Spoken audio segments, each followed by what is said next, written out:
மீனவர்கள் பாதிக்கப்படுகின்ற சூழ்நிலையை கருத்தில் கொண்டு கச்சத்தீவை மீட்டெடுக்க வேண்டும் என்ற அடிப்படையில் இந்த அரசு ஒரு தீர்மானத்தை கொண்டு வந்தது. அதன் பேரில் அனைத்து இந்திய அண்ணா திராவிட முன்னேற்ற கழகத்தின் சார்பாக எங்களுடைய கருத்துக்களை எடுத்து வைத்துள்ளோம்.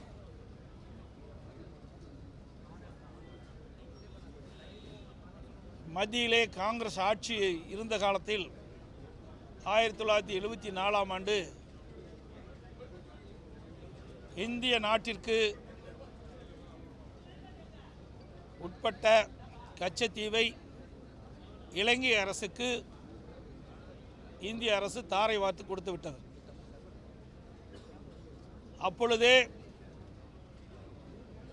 பொன்மனச்செம்மல் புரட்சித் தலைவர் எம்ஜிஆர் இருந்த காலம் அதை நாங்கள் கடுமையாக எதிர்த்தோம். இதனால் தமிழ்நாட்டு மீனவர்கள் கடுமையாக பாதிக்கப்படுவார்கள். காலங்காலமாக கச்சத்தீவை தமிழ்நாட்டு மீனவர்கள் பயன்படுத்தி வந்தார்கள். நம்முடைய மீனவர்கள் கச்சத்தீவிலே ஓய்வு எடுப்பதற்கும் வலைகளை உலர்த்துவதற்கும் அங்கே அதை பயன்படுத்தி வந்தார்கள். அதோடு அந்த பகுதியில் மீன் பிடிக்கின்ற அந்த உரிமையும் பறிபோய்விடும் என்ற அச்சத்தின் அடிப்படையில் தான் அன்றைய தினம் புரட்சித் தலைவர் எம்ஜிஆர் அவர்கள் இதை எதிர்த்தார். நம்முடைய மீனவருடைய உரிமை முழுவதும் பறிபோய்விடும். ஆகவே இதை மத்திய அரசு கைவிட வேண்டும் என்று அன்றைய தினமே குரல் கொடுத்தார். அன்றைய தினம் திராவிட முன்னேற்ற கழக அரசு தமிழகத்திலே ஆண்டு கொண்டிருந்தது. மறைந்த கலைஞர் அவர்கள் தமிழகத்துடைய முதலமைச்சராக இருந்த காலகட்டம். அப்பொழுது உரிய நடவடிக்கை எடுக்காத காரணத்தினாலே கச்சத்தீவு இலங்கைக்கு இந்திய அரசு தாரை வார்க்கப்பட்டு விட்டது. அன்றிலிருந்து இன்று வரை நம்முடைய மீனவர்கள் சோதனைக்கு உள்ளாகியிருக்கின்றார்கள். கச்சத்தீவை சுற்றி மீன் பிடிக்கின்ற உரிமையும் பறிபோய்விட்டது. கச்சத்தீவிலே நம்முடைய மீனவர்கள் சென்று ஓய்வெடுக்கின்றது, வலைகளை உலர்த்துவது போன்ற பயன்பாட்டுக்கு கச்சத்தீவை பயன்படுத்த முடியாத ஒரு சூழ்நிலை ஏற்பட்டுவிட்டது. அதோடு இதை மீட்டெடுப்பதற்காக திராவிட முன்னேற்ற கழக கட்சி எந்தவித நடவடிக்கையும் எடுக்கவில்லை. மத்தியிலே 16 ஆண்டு காலம் ஆட்சி அதிகாரத்தில் இருந்த ஒரே கட்சி திராவிட முன்னேற்ற கழகம்தான். 16 ஆண்டு காலத்தில் 5 பிரைம் மினிஸ்டர், 5 பாரத பிரதமர்கள் நாட்டை ஆண்டிருக்கின்றார்கள். அதில் 5 பிரதமர் ஆண்ட போதும் திராவிட முன்னேற்ற கழகத்தைச் சேர்ந்த நாடாளுமன்றர்கள் அமைச்சராக இடம்பெற்றிருக்கின்றார்கள். அதாவது திரு VP சிங் அவர்கள் பாரத பிரதமராக இருந்த பொழுதும் சரி, திரு தேவகவுடா அவர்கள் பாரத பிரதமராக இருந்த பொழுதும் சரி, திரு IK குஜரால் அவர்கள் பாரத பிரதமராக இருந்த பொழுதும் சரி,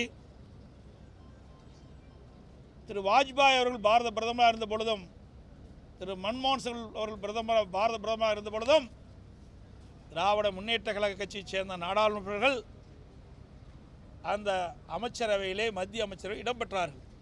ஆக 16 ஆண்டு காலம் மத்தியிலே ஆட்சி அதிகாரத்தில் இடம்பெற்றிருந்த இந்த திராவிட முன்னேற்ற கழகம் ஏன் இந்த மீனவர் பிரச்சனையை தீர்க்கப்படவில்லை? ஏன் கச்சத்தீவை மீட்பதற்கு எந்த முயற்சியும் எடுக்கவில்லை? அதைத்தான் நாங்கள் சட்டமன்றத்திலே நான் கேள்வி எழுப்பினேன். அதை பேசுவதற்கு, முழுமையாக பேசுவதற்கு சட்டப்பேரவையில் அனுமதிக்கவில்லை. இப்பொழுது தேர்தல் வருகிறது, அடுத்த ஆண்டு தேர்தல் வரப்போகுது. அந்த தேர்தலை ஒட்டி இன்றைய முதலமைச்சர் அவர்கள், திராவிட முன்னேற்ற கழக அரசு திமுக கட்சி ஒரு நாடகத்தை அரங்கேற்றிருக்குது. இந்த தீர்மானத்தின் மூலமாக ஏதோ மீனவர்களுக்கு நன்மை செய்வது போல இந்த தீர்மானத்தை கொண்டு வந்து அவையிலே வைத்து விவாதித்திருக்கின்றார்கள். உண்மையிலேயே மீனவர்களுக்கு துரோகம் செய்து திராவிட முன்னேற்ற கழக கட்சி அடுத்த ஆண்டு தமிழகத்திலே சட்டமன்ற பொதுத்தேர்தல் வருகிறது. அதை நோக்கித்தான் இந்த தீர்மானத்தை கொண்டு வந்திருக்கின்றார்கள். அந்த மீனவ மக்களுடைய வாக்குகளை பெற வேண்டும், தமிழ்நாட்டில் இருக்கின்ற மற்ற பகுதியில் இருக்கின்ற மீனவர்களுடைய வாக்குகளை பெற வேண்டும் என்ற நோக்கத்தின் அடிப்படையில் தான் இந்த தீர்மானத்தை கொண்டு வந்ததாக நாங்கள் எண்ணுகிறோம். 4 ஆண்டு காலம், இதற்கு முன்பு 4 ஆண்டு காலம் ஆட்சி செய்தீர்களே, இந்த மீனவர் மீது உங்களுக்கு அக்கறை இல்லையா? அப்பொழுது இந்த தீர்மானத்தை கொண்டு வந்திருந்தால் பரவாயில்லை, மீனவர் மீது அக்கறை கொண்ட அரசு என்று நாங்கள் எண்ணியிருப்போம். ஆனால் 4 ஆண்டு காலம் கழித்து இப்போ 5ஆண்டாவது, இதுதான் கடைசி பட்ஜெட். இப்பொழுது இந்த மீனவர் நலன் சார்ந்த கச்சத்தீவை மீட்போம் என்று ஒரு தீர்மானத்தை சட்டமன்றத்திலே கொண்டு வந்து இன்றைக்கு மீனவர்களை ஏமாற்றுகின்ற ஒரு நாடகத்தை தான் என்று நாங்கள் கருதுகிறோம்.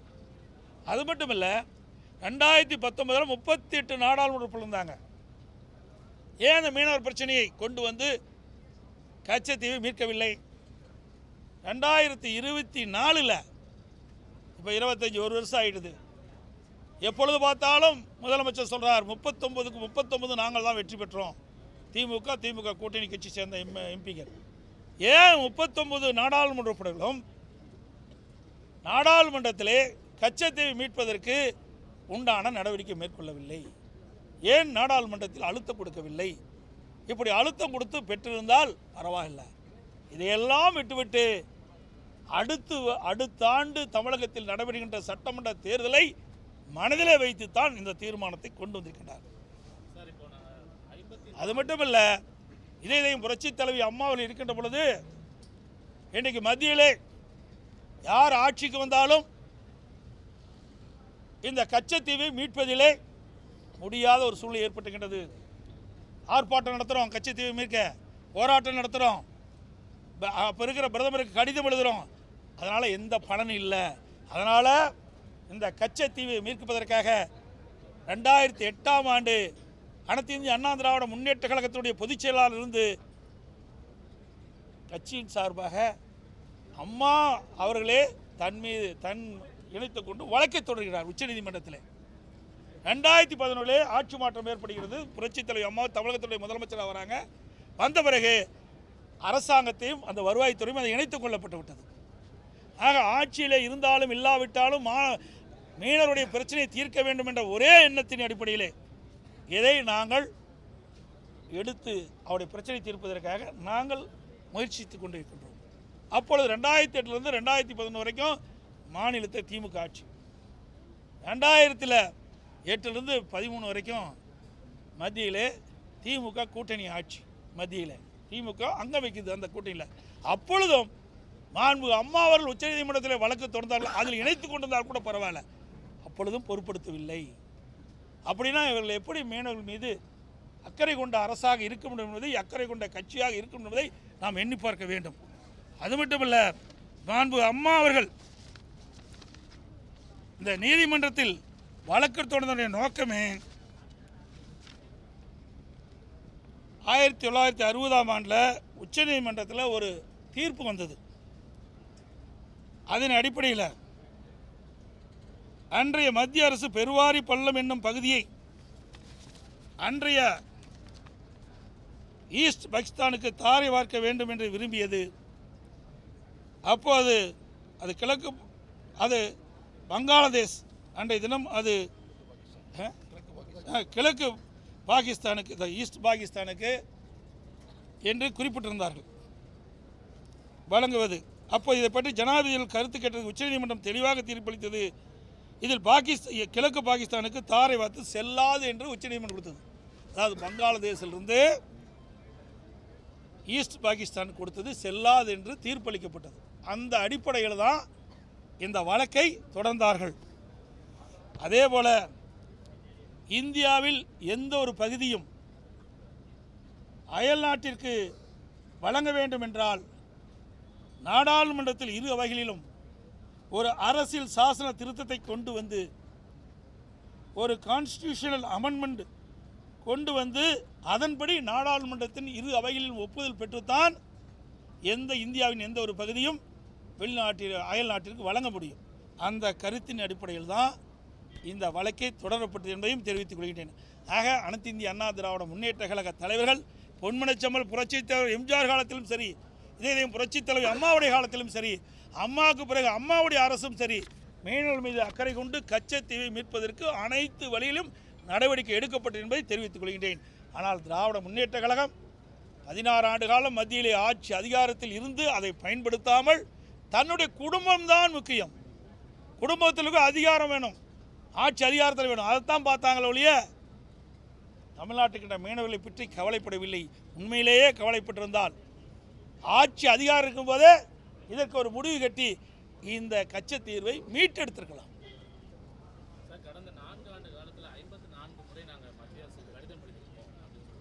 அதான் அம்மா தெளிவாக சொல்லிட்டாங்கல்ல, 2011 அம்மா ஒரு தீர்மானம் கொண்டாடுறாங்க, புரியுதுங்களா? அப்போ தீர்மானத்தில் தெளிவுபடுத்துகிறாங்க. அப்போ அழகாக அவர்கள் பேசுகின்ற பொழுது அழகாக தெரிவிக்கின்றார்கள். அதில் தான் அந்த கருத்தை நான் சொன்னேன்.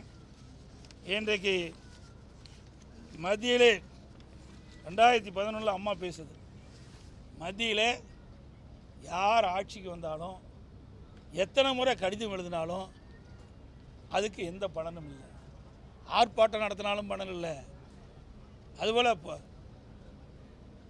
அனைத்து கட்சி கூட்டம் நடத்தினாலும் பயன் இல்லை. ஆகவே தான் இதற்கு ஒரே தீர்வு, உச்சநீதிமன்றத்தில் வழக்கு தொடர்ந்து அதன் மூலம் நம்முடைய உரிமையை மீட்டெடுப்பதற்கு இதுதான் சிறந்த வழி என்று அம்மாவில் உச்சநீதிமன்றத்தை நாடினார்.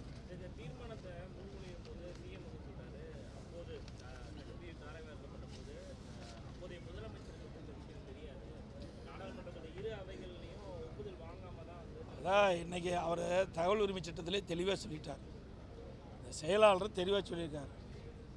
அரசுக்கு தெரிவிக்கப்பட்டு விட்டது, முதலமைச்சருக்கு தெரிவிக்கப்பட்டது 1974 தெரிவிக்கப்பட்டது என்று தகவல் உரிமை சட்டத்தின் மூலமாக பெற்றிருக்கிறாங்க. அவர்கள் இப்பொழுது ஏதோ மறைத்து பேசுகிறார்கள். சரி, அதுக்கு பிறகு எத்தனை ஆண்டு காலம் மத்தியில் ஆட்சி அதிகாரம் இருந்தாங்க, அப்படியே வைத்துக் கொள்ளலாம். 16 ஆண்டு காலம் மத்தியில் ஆட்சி அதிகாரத்தில் இருந்தாங்கள்ல, அப்போ தானே இதை நிறைவேற்ற முடியும். ஆட்சி அதிகாரத்தில் இல்லாத போது எப்படி நிறைவேற்ற முடியும்? உண்மையிலேயே மீனவர்கள் மீது அக்கறை இருந்தால், கச்சத்தீவை மீட்க வேண்டும் என்று அக்கறை திராவிட முன்னேற்ற கழகத்தில் இருக்கப்பட்டிருந்தால் 16 ஆண்டு காலம் 5 பிரதமர்கள் அந்த அவருடைய அமைச்சரவையில் இடம்பெற்றிருந்தீங்களே, அப்புறம் கேட்டு இந்த கச்சத்தீவை மீட்டுக்கலாம்ல, ஏன் செய்யலை? ஆமாம், அடுத்து வருகின்ற சட்டமன்ற தேர்தலை எண்ணித்தான் இந்த தீர்மானத்தை கொண்டாந்துருக்கிறாங்க. நீங்கள் டெல்லி சென்ற போது இது குறித்து பேசுனீங்களான்னு முதலமைச்சர் கேட்க, ஏங்க நாங்கள் ஏற்கனவே எங்களுக்கு ஆட்சி அதிகாரமாக இருக்குது, ஆட்சி அதிகாரம் இருக்கும்போது நான் தெளிவுபடுத்தினேன். 2000 நாங்கள் முதலமைச்சர் இருக்கும்போது மீன்வளத்துறை அமைச்சர் திரு ஜெயக்குமாரை நேரிலேயே அழைச்சிட்டு இருக்கணும், பாரத பிரதமர் இல்லத்திலேயே பேசணும், 1/2 மணி நேரம் பேசினார். அவர் எந்தெந்த வகையில் மீனவர் பாதிக்கப்படுறாங்க, யார் எப்போ அனுமதி கொடுத்தாங்க, அதிலிருந்து அம்மா வழக்கு போட்டதிலிருந்து எல்லாமே எடுத்து சொன்னோம். எங்களுடைய கடமையை நாங்கள் சரியாக செஞ்சோம். எங்களுக்கு அந்த வாய்ப்பு கிடைக்கல. 16 ஆண்டு காலம் மத்தியிலே ஆட்சி அதிகாரம் கிடைச்சிருந்தா நிச்சயமாக மீனவர் பிரச்சனை தீர்த்திருப்போம். ஏன்னா காவிரி நதிநீர் பிரச்சனை வந்தது, அப்போ என்ன நடந்ததுன்னு உங்களுக்கு தெரியும். நான் அடிக்கடி அதையும் திருப்பி சொல்ல வேண்டிய அவசியம் இல்லை. தமிழ்நாட்டு மக்களுடைய உரிமைகளை காத்தமா இல்லையா? அதே போல் ஹைட்ரோ கார்பன் பிரச்சனை வந்தது, புரிந்துணர்வு ஒப்பந்தம் போட்டது திமுக. நம்முடைய டெல்டா மாவட்ட விவசாயிகள் பாதிக்கப்பட என்று எண்ணெய் இருந்தவுடன் அவர்கள் வைத்த கோரிக்கையின் அடிப்படையில் பாதுகாக்கப்பட்ட வேளாண் மண்டலத்தை கொடுத்தோம். அதே போல் நடுவர் மன்ற இறுதி தீர்ப்பு 2007 வந்தது. அப்போ யார் மத்தியில்? திமுக அங்கம் வைக்கின்ற காங்கிரஸ் கூட்டணி ஆட்சி அமைச்சது, திமுக இங்கே ஆட்சியில் இருந்தது. அப்போ 3-4 மாத காலம் மத்திய அரசியலில் நடுவர் மன்ற இறுதி தீர்ப்பை 2007 வெளியிடாகிறதுல எல்லாம் நீதிமன்றத்துக்கு போயிட்டாங்க. அப்போ மாண்பு அம்மா அவர்கள் தான் உச்சநீதிமன்றத்தை நாடி தீர்ப்பை பெற்றாங்க. எல்லாமே தமிழ்நாட்டின் நலன் சார்ந்த பிரச்சனைக்கு அதிமுக தான் துணை நின்றது. எல்லா வகையிலுமே திராவிட முன்னேற்ற கழகம் எதிர்த்து தான் இருந்ததை ஒழிய தமிழ்நாட்டு மக்கள் மீது அக்கறை கொண்டதாக சரித்திரம் கிடையாது, வரலாறு கிடையாது.